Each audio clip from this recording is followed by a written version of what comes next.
오늘은 가죽옷을 지어 입히시니라 하는 제목으로 함께 말씀을 나누도록 하겠습니다. 우리가 창세기 3장 말씀을 지금 여러 시간에 걸쳐서 함께 나누고 있는데, 여러분, 우리가 그래도 기독교인이라면 분명히 알아야 할 한 가지는, 선악과라는 것은 단순히 나무 열매, 하나님이 먹지 말라고 한 나무 열매가 아니라 나는 이제 더 이상 하나님이 필요 없어요 라고 하는 고백의 마침표다, 이렇게 생각을 해야 된다는 거예요. 하나님 뭐 째째하게 그 나무 열매 하나 먹었다고 아담과 하와를 에덴에서 쫓아내냐, 이렇게 생각할 게 아니라, 나는 더 이상 하나님 사랑하지도 않고 하나님이 불필요하고 그렇기 때문에 이제는 내 마음대로 살겠습니다 라고 하는 신앙 고백의 마침표가 선악과를 따서 먹는 행위라는 거예요. 그러니까 하나님께서 선악과를 따먹으면 정령 죽으리라는 말씀은 무슨 이야기였느냐? 하나님과 단절된 인간은, 영원한 생명을 가진 하나님과 떨어져 버린 인간은 결국 망할 수밖에 없다, 죽을 수밖에 없다라는 것을 의미하는 것이었죠. 하나님으로부터 떨어지면 죽어요. 다른 재주가 없습니다. 사람들은 하나님과 함께 하다가 하나님으로부터 조금 떨어져서 뭐 코로나니 뭐니 핑계를 대면서 이젠 나 하나님 좀 쉬어야 되겠다. 처음에는 이 나무가, 이 가지가 나무에서부터 분리가 돼도 그 안에 물기가 좀 있는 걸 알고 자기가 살았는 줄 알아요. 그래서 막 나 좀 괜찮네, 좀 그렇게 신앙생활 해도 뭐 괜찮네, 이렇게 생각을 하는데 금방 마릅니다. 금방 마르면 불 붙으면 다 타는 거예요. 그래서 하나님께서는 선악과를 먹으면 정령 죽으리라고 말씀을 하셨는데, 그것은 하나님이 막 그들을 막 징계해서 막 잡아 죽이겠다, 이게 아니라 하나님으로부터 떨어진 인생은 망할 수밖에 없고 죽을 수밖에 없다라고 하는 하나님의 뜻이었죠. 하나님께서 뱀을 저주하세요. 지난 시간 말씀이죠. 사실 뱀만 저주한 게 아니라 이 세상에 있는 모든 동물들을 다 저주했어요. 그리고 그 가운데 유독 아담과 하와를 유혹했던 그 뱀을 더욱 저주했어요. 그러니까 모든 종류의 뱀들이 다 유독 저주를 받은 게 아니라고 했죠. 여러분, 천국에 가면 뱀이 있을까요, 없을까요? 뱀 징그러우니까 없었으면 좋겠나요? 있어. 독사굴에 어린아이들이 손을 넣어야 될 거 아니에요. 그럼 독사가 있어야지. 천국에 가면 이제 독사가 있을 거 아니에요. 독사굴에 어린이들이 손 넣고 장난쳐도 안 물어야 되니까. 뱀은 사실 다른 무리의 뱀들은 그냥 덩달아서 저주를 받은 거지, 문제는 그 뱀이었단 말이죠. 원래 이 세상에 있는 동물들, 또 식물들, 그리고 이 세상에 존재하는 인간, 사실은 이런 모양, 지금 같은 모양이 아니었죠. 막 잔인하게 다른 대상을 잡아먹어야 자기의 생명이 유지되고, 그나마도 온전히도 유지 못하고 시간이 되면 다 저절로 죽어야 되는 그런 시한부 인생을 사는 게 이 세상의 동물들의 원래 모습이 아니었단 말이에요. 근데 이때 저주를 받아서 이런 모양의 동물들이 됐다. 근데 그 가운데 유독 아담과 하와를 유혹했던 그 뱀은 더욱 저주를 받았는데, 여기에서 더욱 저주를 받은 그 대상은 단순히 그 뱀이 저주를 받았다라기보다는, 물론 그 뱀이 저주를 받았지만 더 중요한 의미는 그 뱀이 가지고 있는 생각, 그 생각이 저주를 받았다는 거예요. 그러니까 이 세상에서 가장 간교한 그 뱀이 가지고 있었던 세상에 속한 하나님과는 단절된 바로 그 지식, 그것을 하나님이 저주하셨다는 거예요. 너무 웃긴 건, 여러분, 우리가 누군가에게 이렇게 물어보세요. 이 세상에 존재하는 지식이 완전합니까? 라고 물어보면 사람들은 다 알아요. 완전하지 못하다는 걸 다 안다고요. 그렇지 않아요. 학교에서 다 가르쳐 줍니까? 학교에서 배우는 게 완전합니까? 그렇지 않다고요. 완전하지 않다는 걸 다 아는데 사람들은 언젠가부터 그게 완전한 것처럼 그냥 또 믿고 살아요. 그러다가 또 그게 완전하지 않다라는 걸 살다 보면 또 알게 되죠. 그런데 이 세상에 완전하지 않은 지식을 완전한 것처럼 느끼고 살아가는 동안에 우리에게 주어지는 중요한 현상 가운데 하나는 하나님과 인간이 멀어진다는 거예요. 이것 좀 해놓고, 공부 좀 해놓고, 돈 좀 벌어놓고, 뭐 자식 좀 키워놓고, 이렇게 인간의 생각으로, 인간의 완전하지도 못한 지식으로 내 계획을 세워서 여차저차 하다 보면 결국에는 뭐만 망가지느냐? 하나님과 인간과의 관계만 망하는 거예요. 그러니까 하나님이 그런 인간의 세상의 생각을 저주하신 거예요. 결국 그거 망할 거다. 여러분, 이 세상에 아무리 세상의 지식 가지고 열심을 다해서 추구하고 사는 사람도 결국에는 어떻게 돼요? 죽어요. 망한다고요. 여러분, 죽은 다음에 자식들이 여러분들 집에 일주일이나 둘 것 같습니까? 냄새 난다고 하루도 이제 안 둬요. 한 2박 3일 저기 장례식장에 있는 냉장고에 잠깐 넣었다가요, 요즘에는 또 금방 얼렸다가 금방 태워요. 그리고 뒤도 안 돌아보고 와서 자기들의 인생을 또 세상의 지식을 따라 살아요. 별것도 아니에요.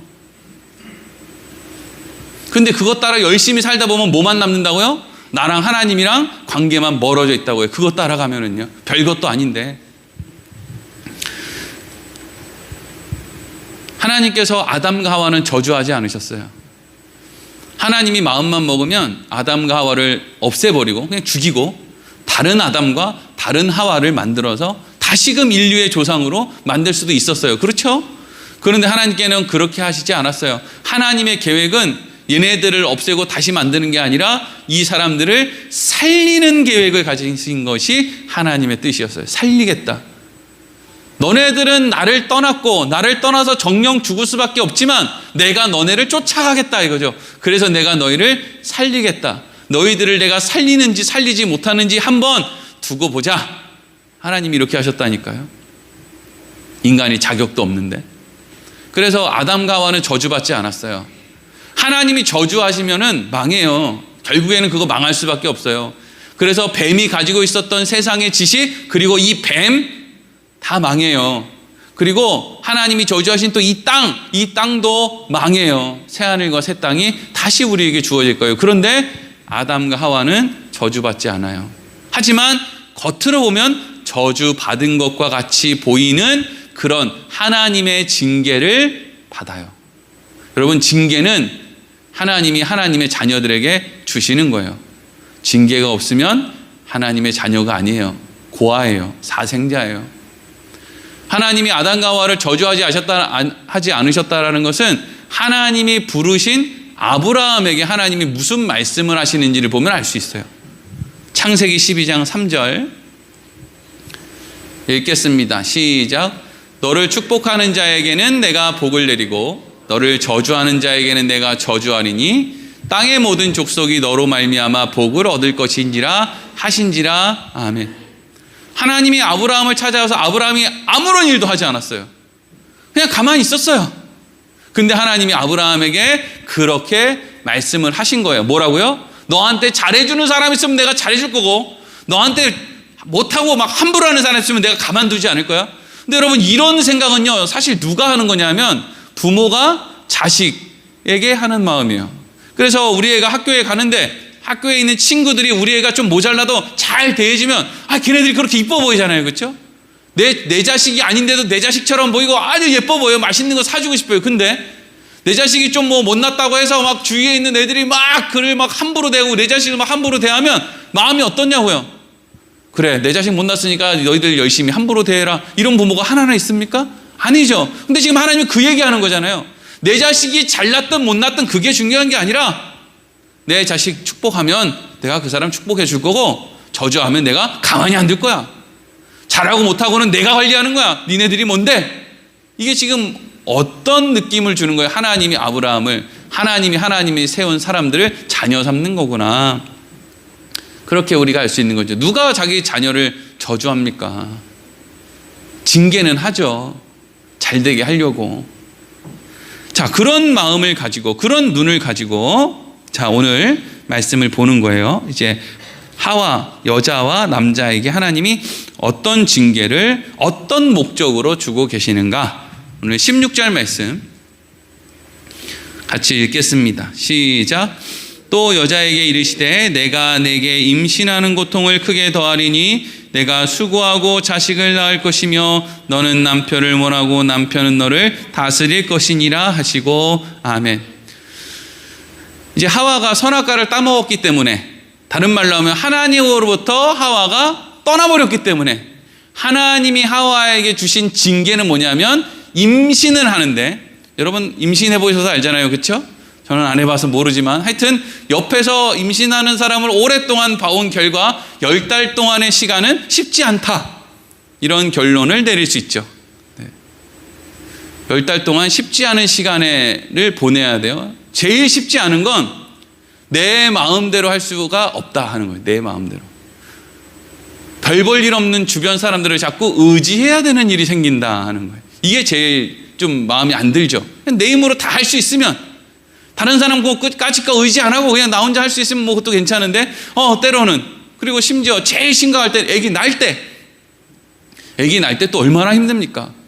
뼈도 막 그냥 부러지는 사람, 뼈가 막 갈라지고 또 살도 찢어지고 막 그냥 그러잖아요. 그렇게 해서 이제 아이를 낳는단 말이죠. 얼마나 고통스럽겠어요. 그런데 그렇게 이제 아이를 임신하고 아이를 낳고 하는 과정 속에서 도움이 필요한데 이놈의 남편들이 잘 도와주냐고요. 여러분, 남편들한테 그걸 잘 도와주는 기능이 좀 없어요. 그러니까 여자들은 어쨌든지 도움을 받아야 그 기간 동안에 먹는 것도 먹을 수 있고 뭐 좀 이렇게 환경을 좀 잘 할 수 있는데, 자기를 마땅히 도와줘야 될 사람들은 생색만 더럽게 내고 막 다스리려고는 하지 진짜 마음에 맞게 도와주는 사람이 어디 있냔 말이죠. 그러니까 하와가 그런 시간을 보내면서, 다른 사람은 모르겠지만 하와처럼 부모가 없는, 아버지 없잖아요, 어머니 없잖아요. 하와는 하나님이 그냥 만든 거 아닙니까? 그럼 하와는 그 인생의 10달이라고 하는 임신 기간의 어려움 동안에, 또 출산이라고 하는 그 끔찍하고 두려운 시간, 또 정말 그냥 한심하게 짝이 없는 그 아담을 바라볼 때 하와는 누구를 찾을 수밖에 없었을까요? 하나님을 찾을 수밖에 없는 거예요. 그러니까 하나님은 지금 하나님을 떠난 하와에게 지금 무엇을, 징계를 통해서 지금 뭘 하고 있는 거예요? 하나님의 이름을 부를 수 있는 환경을 주시는 거예요. 그게 아이를 출산하는 거예요. 저주받은 게 아니에요. 아이 출산할 때 몸이 좀 힘든 거, 여러분 그때 아니면 또 언제 하나님을 의지하겠어요? 그때 아니면 언제 부모의 마음을 좀 알겠어요? 그때 아니면 아이를 낳아봐야 또 부모의 마음 알 거 아니에요. 그냥 단순히 우리 저주받아가지고 임신을 이렇게 하는 거야, 이리로 가는 게 아니에요. 하나님으로부터 독립해서 떠난 사람을 하나님이 그런 과정을 통해서, 인간은 간절해야 하나님을 찾으니까 어쩔 수 없이 그런 어려움을 통해서 하나님께로 지금 부르고 있는 여인에게 허락된 징계는 하나님께서 하와를 하나님께로 부르는 초대장과 같은 거죠. 힘들고 어렵지, 두렵지, 걱정되지, 네 맘 같은 사람이 없지. 그래, 그러니까 날 찾아야지. 나밖에 그걸 해결해 줄 사람이, 해결해 줄 존재가 없지. 그게 여러분 하나님이 하와에게 내린 징계예요.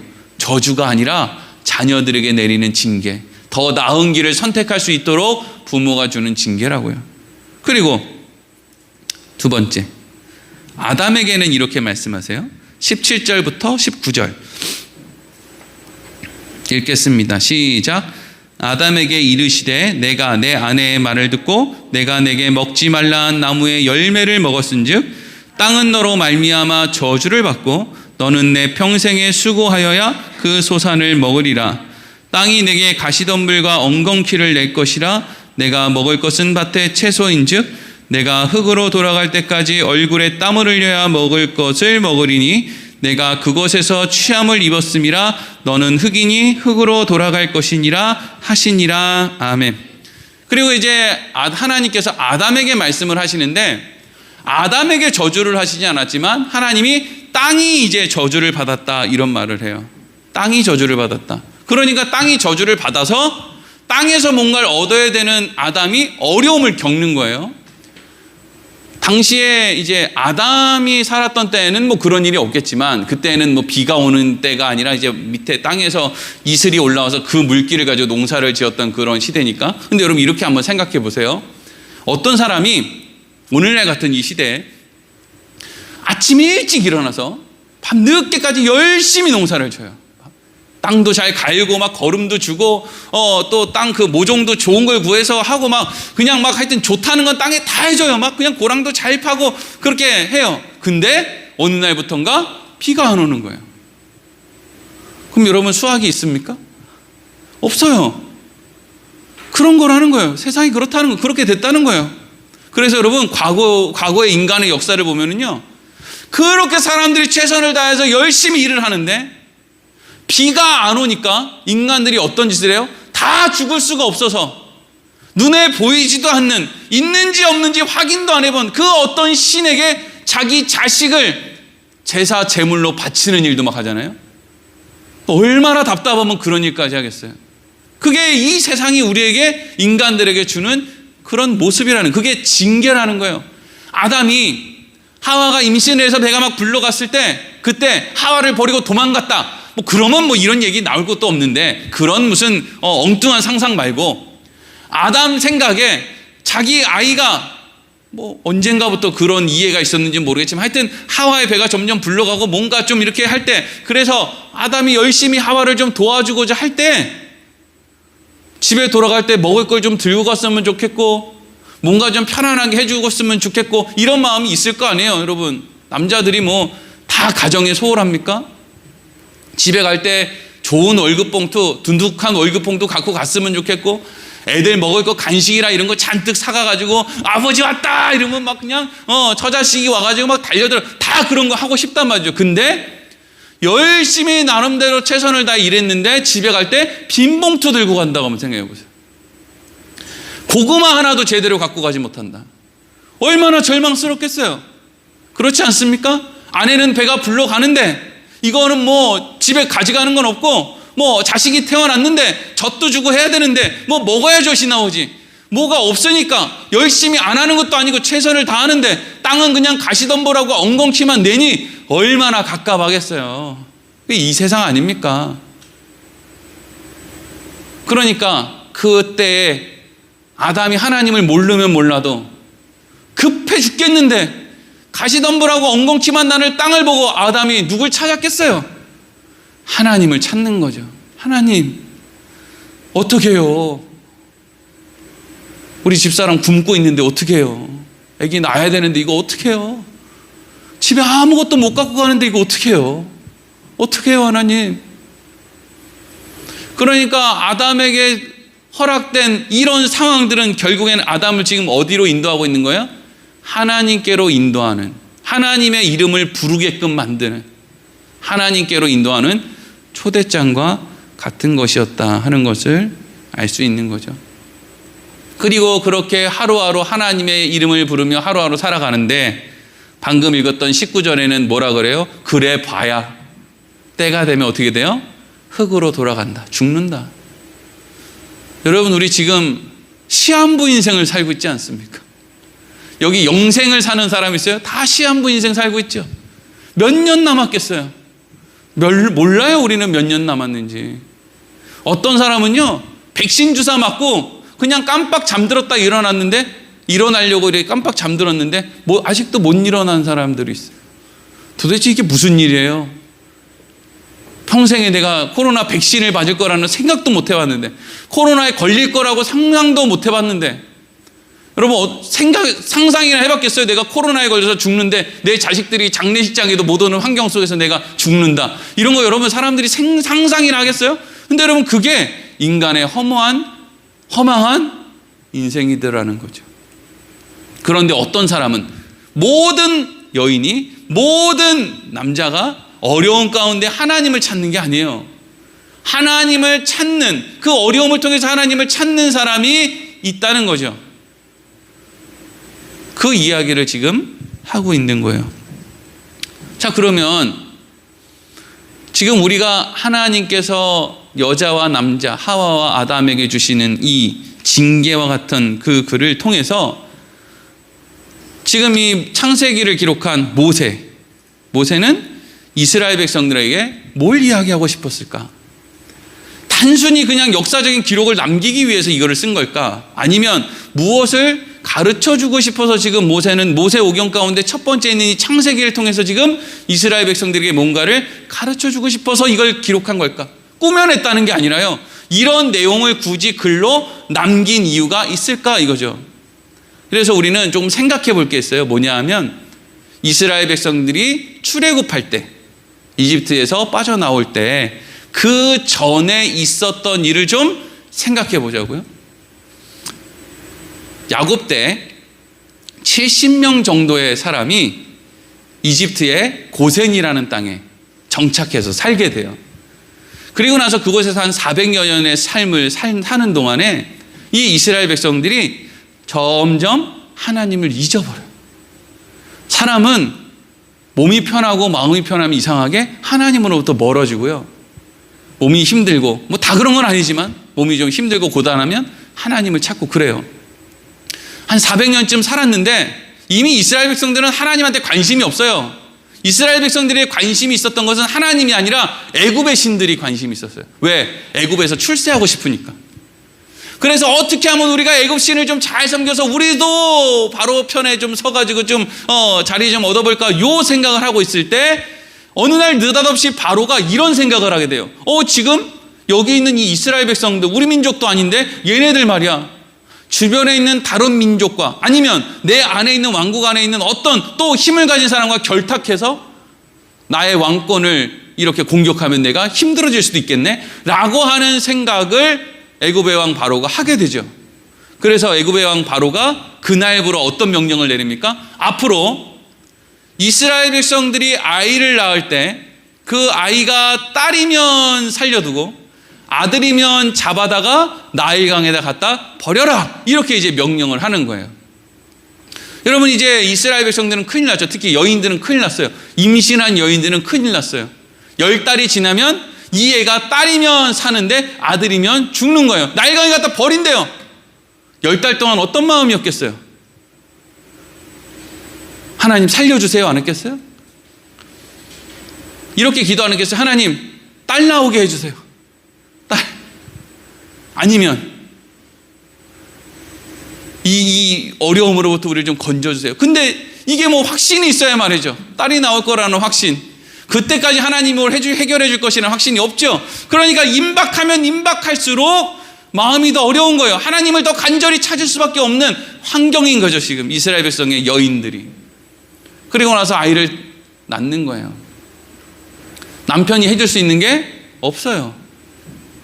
지금 그 상황이 하와가 가졌던 상황이나 이스라엘 여인들이 가졌던 상황이랑 크게 다르지 않다고요. 근데 그런 상황이 결국에는 이스라엘 여인들이 누구를 찾게 만들었을까요? 하나님을 찾게 만든 거예요. 그동안 잊어버렸던 하나님을 위기가 찾아오니까 하나님을 찾게 만드는 계기가 됐다고요. 그럼 이스라엘 남자들은 어떻게 살아요? 이스라엘 남자들은요, 자기 자식이 태어나면 죽이라고 명령한 그 애굽의 바로와 그 명령을 수행하는 애굽 사람들을 위해서 날마다 눈 떠서 눈 감을 때까지 하루 종일 그 사람들 위해서 집 짓는 일을 하고 살아요. 그거 엉겅퀴 아닙니까?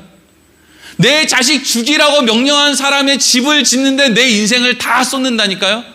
그렇게 해서 먹을 걸 충분히 공급받느냐? 그것도 아니에요. 별 볼 일 없는 거 그거 뭐 피죽 같은 거나 얻어가지고 그거 가지고 집에 들어가면 그거 가지고 온 가족이 하루 종일 뼈 빠지게 일했는데 온 가족이 배부르게 먹을 수도 없는 거예요. 그런 인생을 살아요. 애굽의 남자들, 이스라엘이 남자들이. 하나님 안 불렀겠어요? 간절하니까 하나님의 이름을 부르는 거예요. 그런데 그럼에도 불구하고 그들의 인생 가운데는 죽음이 기다리고 있는 거예요. 별게 없는 거예요. 그 허망함. 그래서 이스라엘 백성들이 그제야 하나님의 이름을 불러요. 하나님이 이스라엘 백성들을 애굽에서 건져낼 때, 꺼낼 때 10가지의 재앙을 보내줘요. 뭐 나일강이 피로 변한다거나 제일 마지막에 장자가 죽는다거나 하는 이집트에 있는 10가지의 신을 하나님이 정복하는 것을 10가지의 재앙을 통해서 보여주시거든요. 하나님이 왜 그걸 보여주셨겠어요? 애굽 사람들 아주 그냥 골탕 먹이려고요? 그게 아니라 바로 자기가 건져내려고 하는 이스라엘 백성들이 세상의 지식이라고 하는 이집트의 그 사고방식에 쪄들어 있으니까 하나님이 그들을 몸만 애굽에서 건지는 게 아니라 그들이 하나님 외에도 믿고 의지하고 있었던 애굽의 그 신들을 하나님이 다 때려 눕히는, 없애는 그것을 보여주신 다음에 이스라엘 백성들을 출애굽시키시는 거예요. 그러니까 모세가 지금 이런 기록들을 통해서 뭘 이야기하고 싶을까요? 우리는 창세기의 기록을 통해서 무슨 생각을 합니까?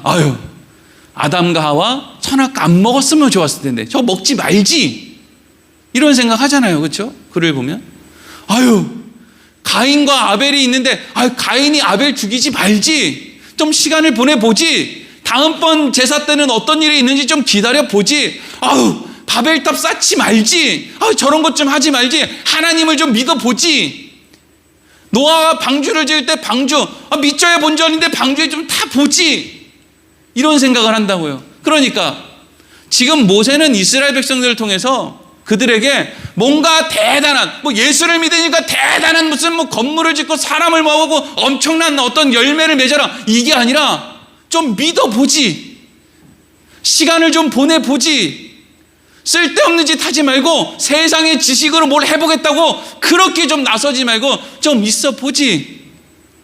이스라엘 백성들이 출애굽한 이후에 광야에서 계속 뭐예요? 불평해요. 배고프다고 만나 또 고기 먹고 싶다고 메추라기 힘들다고 다리 아프다고 별의별 핑계로 계속 불평을 해요. 불평할 때마다 하나님이 그들의 필요를 채워주시죠. 불평 안 하면 안 채워주셨을까요? 아니죠. 불평 안 해도 채워주셨을 거예요. 이스라엘 백성들은 정말 필요한 그 순간보다 더 빠른 시간에 곳간이 찼으면 좋겠는 거예요. 마치 우리들처럼 진짜 통장에 잔고가 바닥나서 하나님 살려달라는 게 아니라 내가 생각하고 있는 숫자가 좀 줄어들면 그것 때문에 못 견디는 거잖아요. 그러니까 이스라엘 백성들은 지금 그것 때문에 고통받고 그것 때문에 불평하고 있는 거예요. 모세가 이야기하는 거죠. 아담과 하와를 보면 뭐가 그렇게 답답해? 그들이 왜 하나님을 못 믿었을까? 아니에요. 못 믿었을까? 왜 하나님의 뜻을 신뢰하지 못했을까? 선악과 따먹지 말라는 거 왜 믿지 못했을까? 왜 하나님이 그렇게 하루하루 살아가게 하신 것에 대해서 왜 죽이지 않고 그렇게 살려놓고 그렇게 살아가라고 하신 것에 대해서 왜 믿음이 없었을까? 그러니까 어떻게 하라는 거예요? 우리는 이제 믿자는 거죠. 하나님을 좀 믿자. 하나님을 좀 믿어보자. 이거 아니에요. 여러분 오늘날 그리스도인들이 제일 못하는 게 뭐예요? 하나님 믿는 거예요. 하나님을 못 믿으니까 나라에 대한 불평, 불만, 원망, 사람에 대한 불평, 불만, 원망, 심지어는 내 가족들에 대한 불평, 부모에 대한 불평, 자식에 대한 불평, 원망 그렇게 그냥 세상에 마음에 안 드는 거 투성인지 말이죠. 그 중심에는 뭐가 있는 줄 아세요? 하나님에 대한 믿음이 결여되어 있기 때문에 그런 거예요. 하나님을 믿지 못하니까 내가 원하는 대통령이 안 되면 안 된다는 거예요. 하나님을 믿지 못하니까 내 자식이 내 생각대로 안 크면 안 된다는 거예요. 그것 때문에 못 견뎌하는 거예요. 그러니까 이런 창세기의 말씀은 우리에게 지금 뭘 가르쳐 주는 거예요? 하나님을 좀 믿어봐라. 네 힘으로 네가 가지고 있는 세상의 지식으로 만들어낼 수 있는 거 죽음밖에 더 있어? 영원한 생명이신 하나님을 좀 믿어보라 이거죠. 하나님께서 아담과 하와를 징계하셔서 그 징계를 통해서 하나님을 찾게 만들어요. 그리고 오늘 21절 말씀을 보면 또 이렇게 하시죠. 21절 읽겠습니다. 시작. 여호와 하나님이 아담과 그의 아내를 위하여 가죽옷을 지어 입히시니라. 아멘. 원래 아담과 하와는 자기들의 부끄러움을 감추기 위해서 자기들의 힘으로 무화과 나무 잎을 따서 이렇게 감췄어요. 감춰집니까 그게? 이렇게 보들보들 해가지고 이렇게 그런 신축성도 없고. 그러니까 이제 금방 떨어지고 부서지고만 난리도 아니에요. 근데 하나님이 그들을 위해서 동물을 희생시켜서 그 동물의 가죽으로 그 희생을 통한 동물의 가죽으로 아담과 하와를 입히고 보호하는 거예요. 여러분 이때는 아담과 하와가 고기를 먹을 생각이 없었을 때죠. 고기는 홍수 이후에 노아 때 홍수 이후에 세상에 홍수 때문에 먹을 것이 없는 그 상황 속에서 하나님이 허락하셔서 그때부터 먹게 된 거고 이때는 고기를 안 먹었어요. 그러면 가죽옷은 이거 아담과 하와를 입혀야 되니까 가죽은 벗겨서 이제 갖고 가고 나머지 고기는 뭐 했을까요? 고기는 하나님이 이 고기는 어떻게 했을까요? 버렸을까요? 아니죠. 먹을 사람도 없어요. 아무것도. 이거는 어떻게 했을까요? 이건 태우는 거죠. 왜요? 그게 제사니까.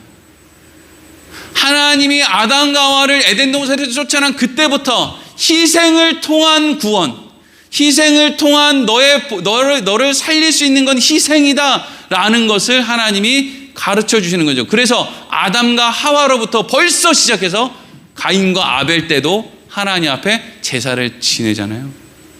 그러니까 여러분, 희생이 우리를 살린다. 이것이 결국에는 어떻게 완성되는 거예요? 예수님의 완전한 희생으로 우리가 예수 그리스도의 의라고 하는 완전한 옷을 입고 하나님 앞에 가게 되는 거죠. 그러니까 하나님이 이미 구원의 계획을 세워놓으신 거예요. 이렇게 타인의 희생을 통한 나의 구원. 인간은 자기 힘으로 자기를 구원하는 그런 종교가 아니에요. 그러니까 누구 보고 잘한다 잘못한다 똑바로 해 이거 가지고 막 그냥 잔소리 할 것도 없어요. 뭐 누구는 잘합니까? 그리고 마지막으로 22절부터 24절 읽겠습니다. 시작. 여호와 하나님이 이르시되 보라 이 사람이 선악을 아는 일에 우리 중 하나같이 되었으니 그가 그의 손을 들어 생명나무 열매도 따먹고 영생할까 하노라 하시고 여호와 하나님이 에덴 동산에서 그를 내보내어 그의 근원이 된 땅을 갈게 하시니라. 이같이 하나님이 그 사람을 쫓아내시고 에덴 동산 동쪽에 그룹들과 두루 도는 불칼을 두어 생명나무의 길을 지키게 하시니라. 아멘. 그리고 나서 이제 하나님께서 아담과 하와를 에덴 동산으로부터 쫓아내요. 그리고 나서 이제 요게 좀 이제 독특한 게 뭐냐면 사실 에덴 동산은 이제 아담과 하와를 내쫓은 다음에 그냥 없애버리면 되잖아요. 거기에 이제 생명나무가 있기 때문에 아담과 하와가 생명나무를 먹게 되면 문제가 될까봐 하나님께서 아담과 하와가 생명나무 먹으러 에덴 동산으로 못 들어가도록 이제 막았다, 숨겨놓고 천사들을 통해서 이렇게 못 들어가게 막았다, 이제 이런 얘기거든요. 이상하잖아요. 그냥 없애면 되지, 깔끔하게 없애면 되잖아요. 근데 왜 그것을 만들어 놓고 들어가지 못하게 막으셨냐 하는 거죠. 우리는 이 말씀을 통해서 두 가지를 생각해야 돼요. 첫 번째는 인간이 하나님과 하나 되지 않은 상태에서 생명나무를 먹은 것, 하나님과 분리된 상태에서 영원히 사는 그것이 바로 지옥이라는 거예요. 그 요즘에 유튜브 같은 거 이렇게 보면은요, 지옥 갔다 왔다는 사람이 참 많더라고요. 근데 지옥 갔다 왔다는 사람 이야기를 들으면 정말 지옥 갔다 온 사람 같지가 않아요. 지옥은 그런 데가 아닌데, 아니 육신을 갖고 지옥에 가야 무슨 뭐 바늘로 찌르면 아프지, 육신을 갖고 뭐 가야지 뭐 아이 아파, 아우 징그러, 막 뱀 있어 징그러. 천국에도 뱀 있거든. 천국에 독사굴 있거든, 독사굴. 근데 그냥 제가 봤을 땐 저 지옥에 갔다 온 게 아니라 그냥 자기가 생각하고 있는 그 세계관 속에 있는 지옥을 갔다 왔다고 자랑하고 싶은 거예요. 그래야 지옥 갔다 왔으니 자기 영적인 사람이라고 이제 하고 싶어서 이제 쇼를 하는 거죠. 여러분, 그런 정도가 지옥이 아니에요. 지옥은요, 하나님 없이 영원히 살아가야 되는 곳이 지옥이에요. 그 고독, 갈급함, 계속 사는 그 권태, 누가 뭐 힘들게 하고 아프게 하고 누구랑 싸우고 이런 게 없어요. 그냥 지겨운 시간의 연속. 그리고 여러분, 오해하는 것 가운데 하나가 지옥에 갔는데 마귀가 지옥에서 왕노릇하고 있다. 그래서 마치 우리가 알고 있는 뭐 정신세계 속에서 마귀가 옥황상제가 돼서 하나님은 하늘의 왕이고 지옥은 무슨 루시퍼가 옥황상제가 돼가지고 거기서 막 호통치고 막 그런 걸 봤다는 거예요. 그게 말이 안 되는 게, 여러분, 예수님이 십자가에서 다 이루었다 하고 십자가에서 죽으실 때 마귀는 저 무적행의 감옥으로 끌려가서 걔네들이 거기서 왕노릇하는 게 아니라 걔네는 끝났어요. 그 사탄, 얘 뱀을 쫓던 그 졸개들이 지금 남아서 아직까지도 계속되고 있는 하나님의 구원의 역사 가운데 악역을 감당하는 몇몇이 남아서 이 세상에 있는 거고, 나머지 애들은요, 저기 지옥에서 지금 왕노릇하고 떵떵거리고 옥황상제 노릇 하는 게 아니라 지금 지옥에 갇혀서 하나님 없는 시간의 그 고뇌와 절망, 고통 가운데 지금 몸부림치고 있다고요. 그리고 이 세상에 하나님을 알지 못하고 죽는 사람들은 뭐 뜨거운 불, 아우 뜨거울 것 같아, 바늘로 찌르니까 아플 것 같아, 뭐 어떤 사람은 팔을 잘랐다 붙였다 너무 아플 것 같아. 이게 아니고요, 거기로 간다고요. 그 영원한 끝나지 않는 고뇌 속으로 가는 거예요. 그게 지옥이라고요. 그래서 하나님이 아담과 하와가 아직 예수 그리스도를 통해서 완전해지지 않았을 때 생명나무를 먹지 못하도록 막으시는 거예요. 제가 어렸을 때 제 친구 중에 한 명은 아유 아깝다, 그때 낼름 생명나무 그거 선악과 먹으면서 그 옆에 있는 생명나무도 그냥 입가심으로 낼름 집어먹었으면 아유 지금까지 안 죽고 살았을 텐데, 그 진짜 그거는 그냥 애들 생각이에요. 애들 생각. 하나님이 막으시는 거예요. 선악과를 먹는 거는 안 막으셨는데 생명나무 열매를 먹는 건 막으셨다. 이게 중요하잖아요. 선악과 먹는 건 말리실 것 같고 생명나무 열매 먹는 건 안 막으실 것 같은데 그게 아닌 거예요. 하나님이 그 안에 계획이 있으신 거예요. 그리고 이 말씀을 통해서 우리가 알아는 또 하나의 중요한 것은 우리가 언젠가는 그곳으로 돌아가게 될 거라는 거예요. 그래서 지키라고 하는 거예요. 파괴하고 없애는 게 아니라 그곳으로 우리가 돌아갈 거예요. 지금 그 천사들이 지키고 있는 그곳, 우리는 지금 그곳이 어디 있는지 모르지만 그 때가 되면 예수님께서 우리에게 입혀주신 예수님의 공로의 옷을 입고 예복을 입고 우리는 다 거기로 다시 돌아가게 될 거예요. 그러면 그곳을 지키고 있는 천사들은 어떻게 할까요? 문을 열어주겠죠. 어서 오세요 하겠죠. 얼마든지 먹어도 되는 생명나무를 먹고 하나님과 함께 그 나라에서 영생을 누리겠죠. 여러분, 오늘 말씀을 통해서 우리가 반드시 생각해야 하는 것은 하나님을 찾기 위해서 하나님이 우리 인생 가운데 징계를 주신다는 거예요.